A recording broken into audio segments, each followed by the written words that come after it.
കൊച്ചിയിൽ യുവതിക്ക് യുവമോർച്ച നേതാവിന്റെ ക്രൂരമർദ്ദനം. യുവമോർച്ച എറണാകുളം ജില്ലാ ജനറൽ സെക്രട്ടറി ഗോപു പരമശിവനെ മരട് പോലീസ് അറസ്റ്റ് ചെയ്തു.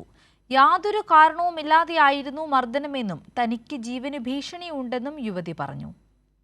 എറണാകുളം ജില്ലയിലെ പ്രധാന യുവമോർച്ച നേതാക്കളിൽ ഒരാളാണ് യുവതിയെ ക്രൂരമായി മർദ്ദിച്ചതിന് അറസ്റ്റിലായത്. യുവമോർച്ച നേതാവ് ഗോപു പരമശിവനും മർദ്ദനമേറ്റ യുവതിയും ഏതാനും വർഷങ്ങളായി ഒരുമിച്ചായിരുന്നു താമസം. അതിക്രൂരമായ മർദ്ദനമാണ് ഈ കാലം മുഴുവൻ യുവതി നേരിട്ടിരുന്നത്. മൊബൈൽ ചാർജറും കേബിളും ഉപയോഗിച്ചായിരുന്നു ക്രൂരമർദ്ദനം. കാരണമില്ലാതെയായിരുന്നു മർദ്ദനമെന്നും പുറത്തു പറഞ്ഞാൽ അപായപ്പെടുത്തുമെന്ന് ഭീഷണിയുണ്ടായിരുന്നതായും യുവതി പറഞ്ഞു. ഉപദ്രവം മതിയായി, സഹിക്കണതിന് ഒരു പരിധിയുണ്ട്. അതുകൊണ്ട് ഞാൻ അവിടെ രക്ഷപ്പെട്ടു. ചാർജറിന്റെ കേബിളും കൊണ്ട് പ്രത്യേകിച്ച് കാരണമൊന്നുമില്ല. യുവതിയുടെ മൊഴിയുടെ അടിസ്ഥാനത്തിൽ മരട് പോലീസ് ഗോപു പരമശിവനെ വിളിച്ചു വരുത്തി കസ്റ്റഡിയിലെടുക്കുകയും പിന്നീട് അറസ്റ്റ് രേഖപ്പെടുത്തുകയുമായിരുന്നു. യുവമോർച്ച എറണാകുളം ജില്ലാ ജനറൽ സെക്രട്ടറിയായ ഇയാൾ പ്രമുഖ BJP നേതാക്കളുടെ അടുപ്പക്കാരനുമാണ്. രാഷ്ട്രീയ സ്വാധീനം ഉപയോഗിച്ചാണ് തനിക്കെതിരെ പരാതി നൽകാതെ ഇയാൾ യുവതിയെ ഭീഷണിപ്പെടുത്തിയിരുന്നത്. യുവതിയെ കാണാനില്ലെന്ന് കാണിച്ച് കഴിഞ്ഞ ദിവസം ഗോപു പരമശിവൻ മരട് പോലീസിൽ പരാതി നൽകിയിരുന്നു.